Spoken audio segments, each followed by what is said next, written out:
Kaatera 100 crore ಕ್ಲಬ್ಬಿಗೆ ಸೇರಿದ ಗುರು.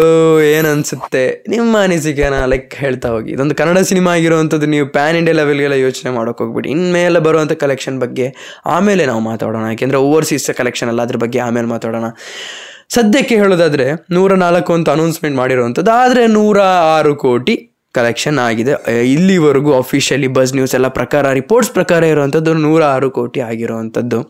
ನೋಡೋಣ ಇನ್ನು ಅಪ್ಕಮಿಂಗ್ ಡೇಸಲ್ಲಿ. ಇದು 6 ದಿನದ ಕಲೆಕ್ಷನ್ ಬಗ್ಗೆ ಹೇಳ್ತಿರುವಂಥದ್ದು. 6 days ಕಲೆಕ್ಷನ್ 106 crores ಬರೀ ಕನ್ನಡ ಮೂವಿ ಆಗಿರುವಂಥದ್ದು. ಅರ್ಥ ಮಾಡ್ಕೊಳ್ಳಿ ಬಿಸ್ನೆಸ್ ನೋಡಿ. ನನಗೆ ಗೊತ್ತು, ನನಗಿದ್ರದ್ದು ಒಂದು ಬಜೆಟ್ ನಾನು ಹೇಳಲ್ಲ.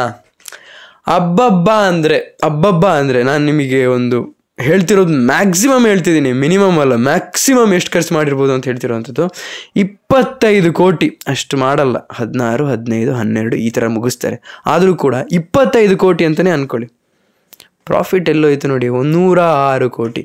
ಇದು ಜಸ್ಟ್ ಬಿಗಿನಿಂಗ್ ಅಷ್ಟೇ, ಕರ್ನಾಟಕದಲ್ಲಿ ಬಿಗಿನ್ ಆಗಿರೋವಂಥದ್ದು. ನಾನು ನಿಮಗೆ ಹೇಳಿದ್ದೆ, ನಾನು ಯಾಕೆ ಗೊತ್ತಾ ಕಾಂತಾರ ಕಂಪೇರ್ ಮಾಡ್ತಿದ್ದೀನಿ ಬೇರೆ ಯಾವ ಈಗ ಬಂದಿರೋಂಥ ಕೆರೆಬೇಟೆ ಅಂತ ಏನಿದೆಯಲ್ಲ, ಅದು ಅಷ್ಟು ಹೋಲಿಕೆ ಮಾಡ್ತಾ ಇದೆ. ಲೈಕ್ ಟ್ರೈಲರ್ ನೋಡ್ಬೇಕಾದ್ರೆ ಓಕೆ ಕಾಟೇರ ಥರ ಒಂದು ದೇಸಿಯಾಗಿದೆ, ಅಂದರೆ ಅವರ ಹಳ್ಳಿಲಿ ಏನು ನಡೀತಿದೆ ಅಂತ ತೋರಿಸಿದ್ರೆ ಅಂತ.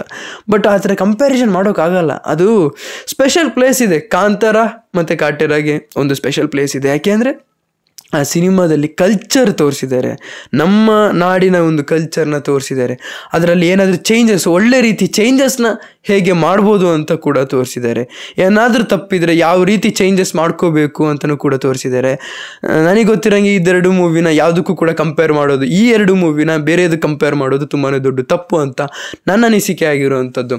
ಈಗ ಕಲೆಕ್ಷನ್ ಬಗ್ಗೆ ಮಾತಾಡೋದಾದರೆ ನೋಡಿ, ಈಗಿನ್ನು ಆಸ್ಟ್ರೇಲಿಯಾದಲ್ಲಿ ಕೂಡ ಬಂದಿದೆ. ಅಂದರೆ ಇದು 4ನೇ ತಾರೀಕು ರಿಲೀಸ್ ಆಗಿರುವಂಥದ್ದು ಆಸ್ಟ್ರೇಲಿಯಾದಲ್ಲಿ.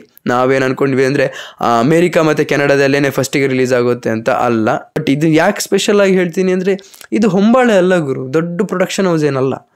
ರಾಕ್ಲೈನ್ ಪ್ರೊಡಕ್ಷನ್, ರಾಕ್ಲೈನ್ ಎಂಟರ್ಟೈನ್ಮೆಂಟ್ ನಮಗೆ ದೊಡ್ಡದಾಗಿರ್ಬೋದು, ಆದರೆ ಓವರ್ಸೀಸ್ ನೋಡಿದಾಗ ಹೊಂಬಾಳೆನೇ ದೊಡ್ಡದಾಗಿರುವಂಥದ್ದು. ಹೊಂಬಾಳೆ KVN ಎದುರುಗಡೆ ಯಾವ ಪ್ರೊಡಕ್ಷನ್ ಹೌಸ್ ಕೂಡ ನಿಂತ್ಕೊಳ್ಳೋಕ್ಕೂ ಆಗಲ್ಲ. ಯಾಕೆಂದರೆ ಅದಷ್ಟು ದೊಡ್ಡ ಮಟ್ಟಕ್ಕೆ ಅದರದ್ದು ಏನಂದರೆ ಓವರ್ಸೀಸಲ್ಲೂ ಸ್ಪ್ರೆಡ್ ಮಾಡಿದ್ದಾರೆ. ಡಿಸ್ಟ್ರಿಬ್ಯೂಷನ್ ಏನಿದೆ ಅವ್ರದ್ದು ಅಷ್ಟು ದೊಡ್ಡ ಹ್ಯಾಂಡ್ಸ್ ಇದೆ. ಲೈಕ್ ಅವ್ರಿಗೆ ಎಲ್ಲಿ ಕೈ ಚಾಚಿದ್ರು ಅವ್ರದ್ದೇ ದುನಿಯಾ ಅನ್ನೋ ರೀತಿ ಇರುವಂಥದ್ದು.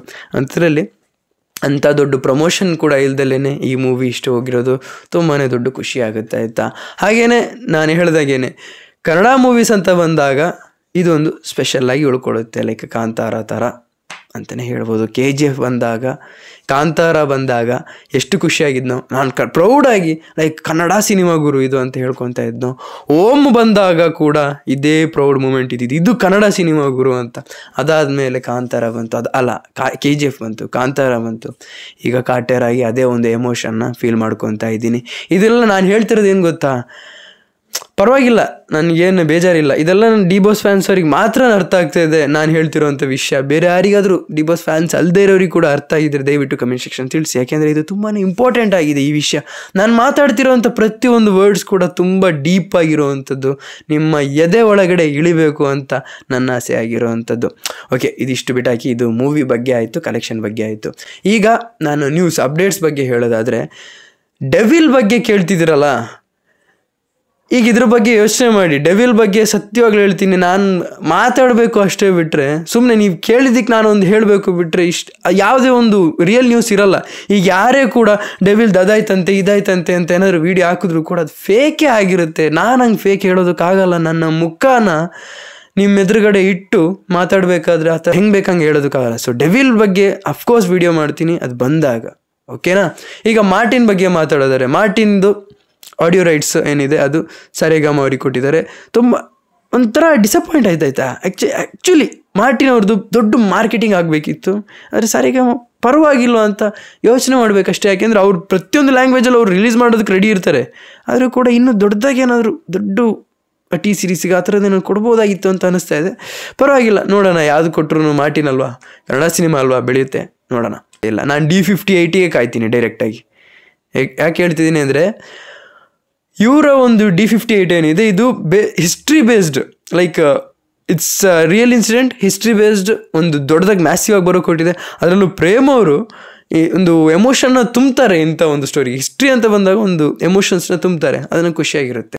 ದಿ ವಿಲನ್ ಎಷ್ಟು ಅಂಡರ್ರೇಟೆಡ್ ಮೂವಿ ಅಂದರೆ, ಅದನ್ನು ಇನ್ನೂ ದೊಡ್ಡದಾಗಿ ತೆಗ್ದಿದ್ರೆ ನಿಮಗೇನೋ ಅನ್ನಿಸ್ತೈತೇನೋ ನನಗೆ ಗೊತ್ತಿಲ್ಲ. ಆದರೆ ಸುದೀಪ್ ಅವ್ರ ಆ್ಯಕ್ಟಿಂಗ್ ಮಾತ್ರ ಅಮೇಝಿಂಗ್ ಆಗಿತ್ತು ಗುರು ದಿ ವಿಲನಲ್ಲಿ. ನೀವು ಒಪ್ಪಿಬೇಡಿ, ನನಗಂತೂ ತುಂಬಾ ಇಷ್ಟ ಆಗೋಯ್ತು ಶಿವಣ್ಣ ಅವ್ರ ಆ್ಯಕ್ಟಿಂಗ್ ಆಗಲಿ. ಅಂದರೆ ಶಿವಣ್ಣ ಅವರ ಇನ್ನೋಸೆನ್ಸ್ ಇತ್ತು, ಇಲ್ಲಿ ಇವರ ಒಂದು ಅಗ್ರೆಷನ್ ಇತ್ತು. ಇದೆಲ್ಲ ಡೈರೆಕ್ಟರ್ ಸಲಹೆ ಆಗಿರೋವಂಥದ್ದು. ಗೊತ್ತಾಗುತ್ತೆ ಇವರಿಬ್ಬರು ಮೂವಿಲಿದ್ದರೆ ಇಷ್ಟು ದೊಡ್ಡದಾಗಿ ಇಷ್ಟು ಮ್ಯಾಸಿವ್ ಆಗಿ ಮೂವಿ ತೆಗಿಬೋದು ಅನ್ನೋದು.